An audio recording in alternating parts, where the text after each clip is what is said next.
Olá, eu sou Jairo La Rosa, estou aqui em Vila Velha, Espírito Santo, e vou fazer um comentário a partir de um fato que aconteceu ontem. Estava dando aula para crianças de 6 a 10 anos de idade, e o assunto, por incrível que pareça, era o criacionismo. Então a gente abriu a Bíblia lá em Gênesis 1:1 e fomos caminhando. A certa altura, uma menina falou assim: mas não foi isso que eu escutei na escola. A professora falou que tudo que existe começou numa explosão enorme. Aí eu falei assim, tá, então vamos imaginar o seguinte, que isso seja verdade. Você tem uma gráfica. O que é uma gráfica? A maioria dos meninos nem sabia o que é uma gráfica. Para eles só existe o mundo virtual, né? Uma gráfica é um lugar que faz livro. Tá, então vamos supor que alguém joga uma bomba na gráfica, explode a gráfica. Dessa bomba surge um dicionário de A a Z completo, com todas as referências e verbetes. É a mesma coisa que acreditar que tudo que está organizado partiu do nada, do caos, ou de uma mente impessoal, de alguma inteligência cósmica. Olha só, até para o átomo existir, precisa existir uma coerência, uma ordem, alguma coisa ali entre os elétrons. Nós chegamos a falar até isso, de átomos e moléculas. Então, eu percebo o seguinte: mas o mundo mudou, as tradições mudaram. Realmente, as tradições, elas não são uma peculiaridade de determinadas idades e eras. Eu nasci debaixo de uma tradição pesada, religiosa, que hoje praticamente já não existe mais, né? Então, o que foi acontecendo ao longo do tempo? A tradição, ela não era em cima de uma doutrina ou de um conhecimento da palavra de Deus. Ela era em cima de costumes, de hábitos, de roupa, de faz isso, não faz aquilo, proibido isso, proibiu aquilo. Essa tradição, ela está dando lugar já há uns bons anos a uma outra tradição. A tradição do evangelho. É bom para mim, é bênção para mim, faz bem para minha família, para minha carreira, eu oro, eu sou abençoado. Nada disso tem problema. O problema é quando é só isso. Eu acho que eu estou falando aqui para a maioria de pessoas que minimamente frequentam uma igreja ou têm um conhecimento do Evangelho, ou até pessoas que vivem o Evangelho intensamente, né? O que aconteceu então? Vamos avaliar só uma ordem de Jesus, penúltimo versículo do Evangelho segundo Mateus. Ide por todo mundo, pregai o Evangelho. Alguns cessacionistas acreditam que essa ordem foi exclusivamente para a primeira igreja, para aqueles primeiros apóstolos, aqueles primeiros convertidos, entre eles muitos judeus, muitos gregos, muitos que começaram o cristianismo a partir de nada, não criam em nada, se converteram. Então, essa turma recebeu essa ordem, tá? Não é mais. Então, junto com isso, algumas pessoas pensam também que os dons do Espírito Santo, eles são só para aquela época. E tem 3 listas enormes e não são exaustivas. Muitos dons. Acabou?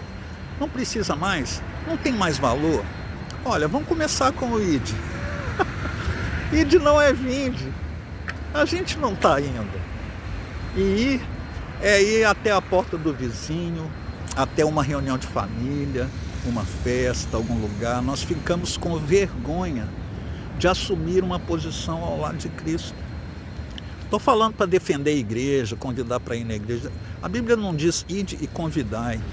A Bíblia diz ide e pregai. E ir é ir. Nós temos uma dificuldade enorme em unir o que a gente ouve lá dentro daquele prédio que a gente chama igreja e o que a gente pratica.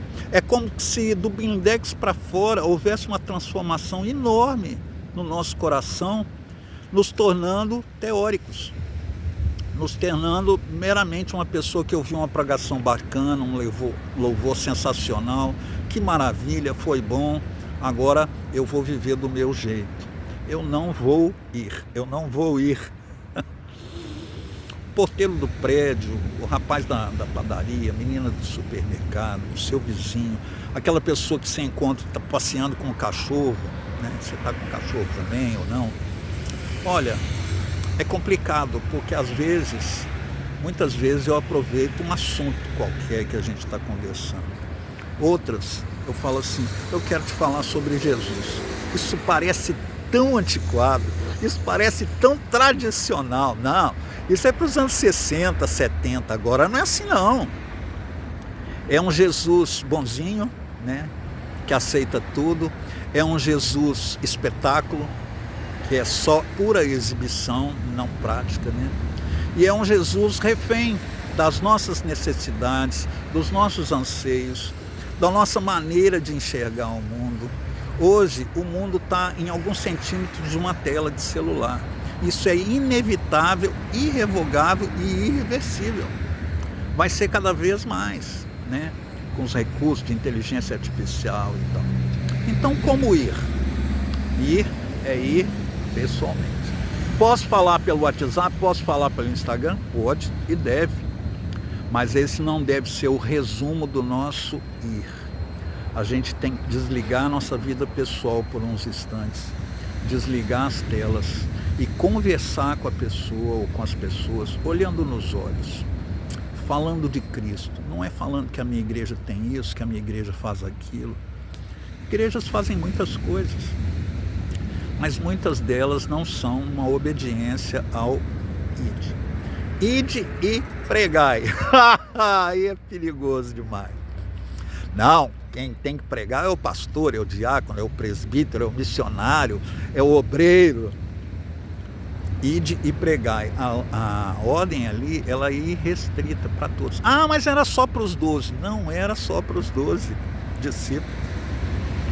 Era, naquele instante já era 11, né? Mas era uma ordem para a igreja. E que ordem ele está dando hoje? A mesma. Você sabe pregar? O que é pregar? É estar atrás de um púlpito, de uma tribuna e falar bonito? É falar em voz alta? Ou então ir aumentando o volume até as pessoas ficarem impactadas? É discorrer sobre filosofia, psicologia, um monte de coisa. A gente estuda tudo isso quando a gente está preparando uma palestra, uma mensagem. Claro, a gente precisa de várias informações, às vezes, para sublinhar o que a Bíblia está falando. Gravar na praia é isso aí, o helicóptero. Então, pregar é falar de Jesus. O dom de profetizar, que está lá em Efésios, é o dom de falar em nome de Deus. Não é adivinhar futuro, não é falar, meu servo, isso e aquilo. Não é assim. Pregar é falar de Jesus. Primeiro ir, depois pregar. Em terceiro lugar, ide e pregai o Evangelho.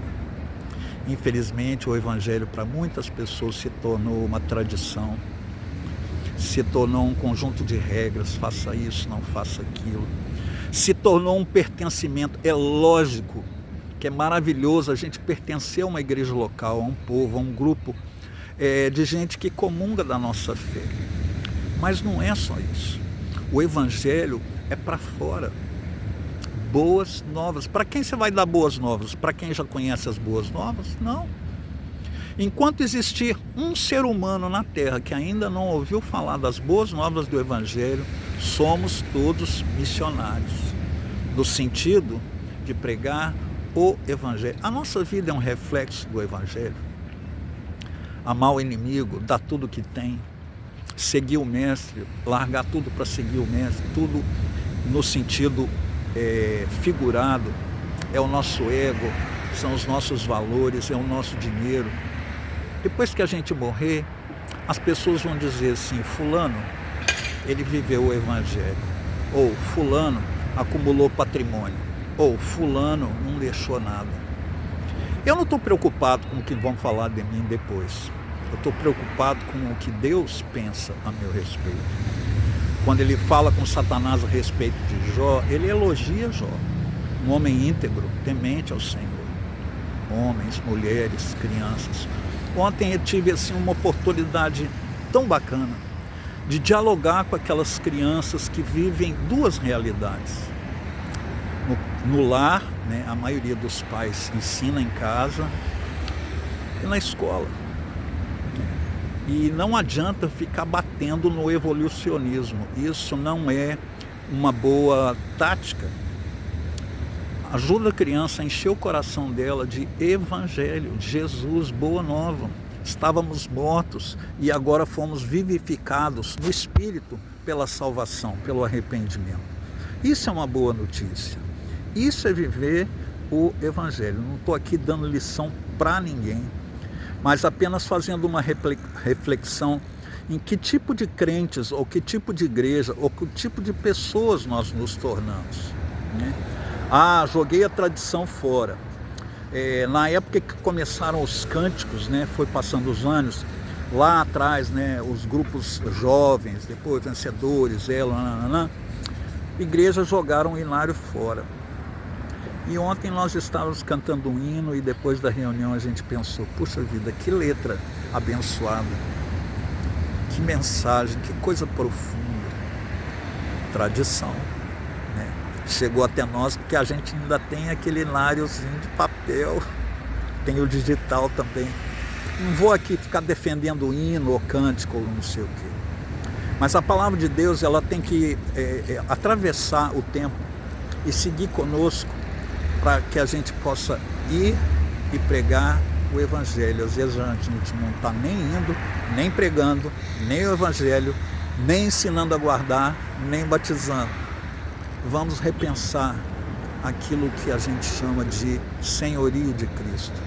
Ele é seu dono ou seu servo? A igreja é um lugar de lazer ou de edificação?